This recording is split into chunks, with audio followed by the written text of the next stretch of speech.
बिस्मिल्लाहिर्रहमानिर्रहीम। अस्सलाम वालेकुम रहमतुल्लाहि व बरकातुहू। आप देख रहे हैं यूट्यूब चैनल और मैं हूँ राना साकिब। सबसे पहले तहरीक लबैक पाकिस्तान के अमीर हाफ़िज़ साद हुसैन रिजवी साहब की जबरी गुमशुदगी को आज 178 दिन गुजर गए हैं। तो नाज़रीन, बात करते हैं आज की सबसे अहम खबरों की। सबसे अहम पहली खबर यह है कि पाकिस्तान ने मशरिक़ वस्ता के अंदर एक होने वाली जो खौफनाक जंग थी उसको सालसी का किरदार अदा करके रुकवा दिया।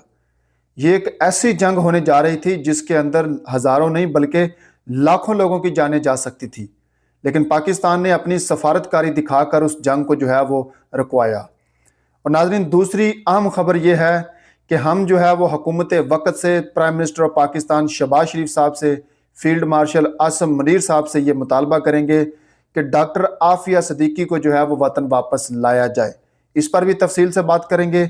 और तीसरी अहम खबर, तहरीक लब्बैक पाकिस्तान के ऊपर एक मरतबा फिर जो है वो सोशल मीडिया पर क्रैकडाउन किया गया है। हज़ारों की तादाद में सोशल मीडिया अकाउंट्स जो है वो सस्पेंड कर दिए गए। और नाज़रीन, चौथी खबर, तहरीक लब्बैक पाकिस्तान एक मरतबा फिर जो है वो कुछ बड़ा करने जा रही है। इन चारों खबरों पर मैं तफसील से बात करूंगा। आपने ये वीडियो पूरी देखनी है। अगर आप मेरे चैनल पर नए हैं तो चैनल को ज़रूर सब्सक्राइब करें।